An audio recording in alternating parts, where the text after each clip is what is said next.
Hey, what up guys, welcome back to the channel. In today's video, our GP gets new brakes, well, semi-new. Let me show you what I'm talking about. These are my Hawk Rotors and Pads that I had on my V6 before we did a swap. They're pretty good, pretty new, only had a few thousand miles on them, and Hawk Rotors are a really good brand and really good power stopping behind them, especially with the Hawk Pads. So I wanna put these used but new on the GT because the GT has some stockies and I get a lot of pulse from the pedal when I depress the brakes. So we're gonna update them to the used but new, and I'm 100% sure it's 10 times better. So this is our project for today, and I'll show you my E46.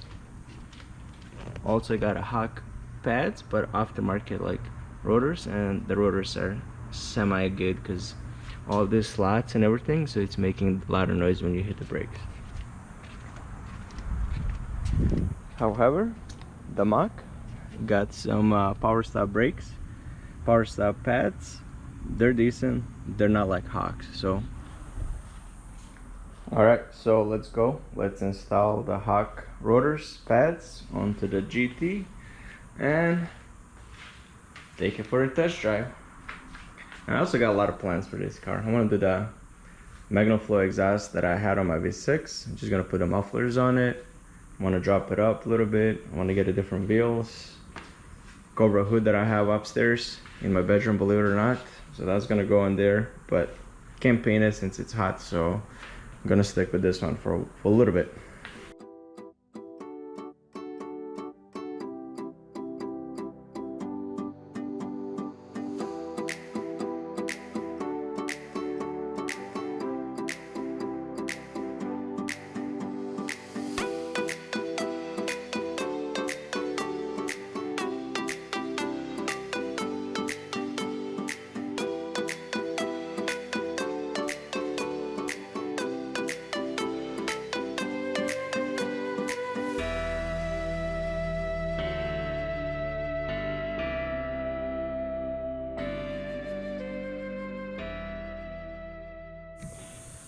Alright, all the rotor is off, and it's actually OEM. The pads are kind of like low as well. Might be actually original part from factory because this car only has 60,000 miles.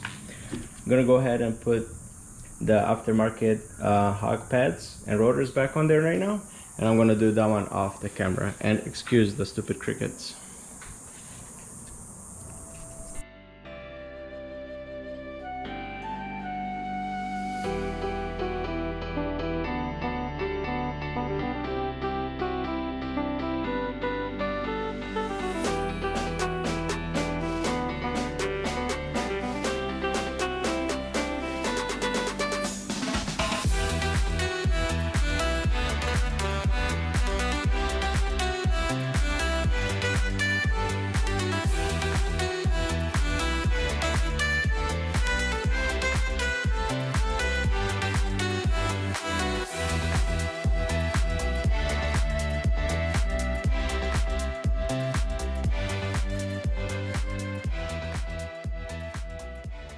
Alright, the front pads are done and rotors are on, and while I was at it I also flushed the brake fluid, so now I got a brand new fluid in the front, and I'm going to do the same thing to the back before I crank back the calipers. So right now I'm going to change the oil real quick, and then we're going to move to the back ones.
Alright, so I got the rear ones replaced and I got the caliper pressed back.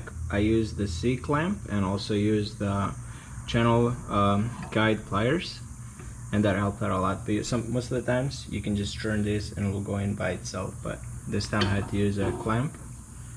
So right now I'm just gonna do the other side.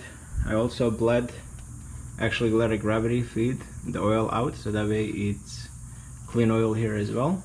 So now I'm just gonna go finish the other one and be done with it. One more thing to note is when you wind back the caliper, make sure you have this facing forward, otherwise your caliper piston caliper is not gonna press evenly and you're gonna have an even pad wear. So it has to kind of push so where it kind of sits between this little nipple.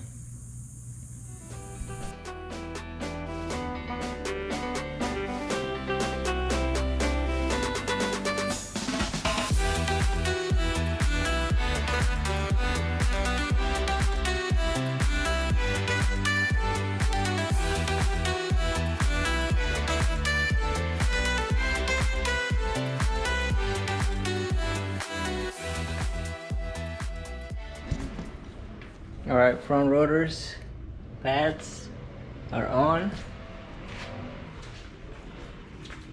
The rear one as well. This one gave me a lot more trouble because they were seized up to the axles. But now I'm gonna go break in the rotors and see how she works. Alright, the brakes are in, so let's give them a little test run. Oh yeah.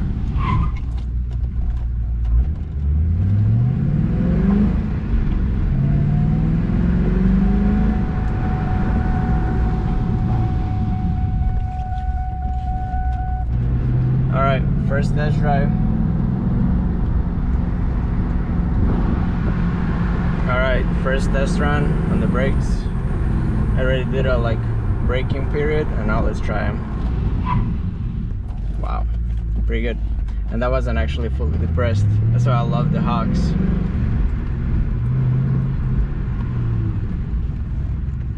Perfect.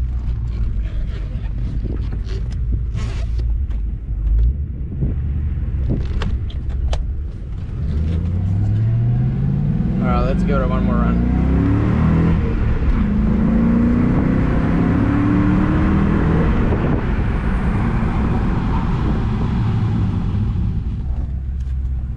Nice. That's pretty good. Like I always say, thank you guys for watching. It's been a hot day in a garage, and I appreciate you if you hit that like and subscribe button, and I'll see you on the next one.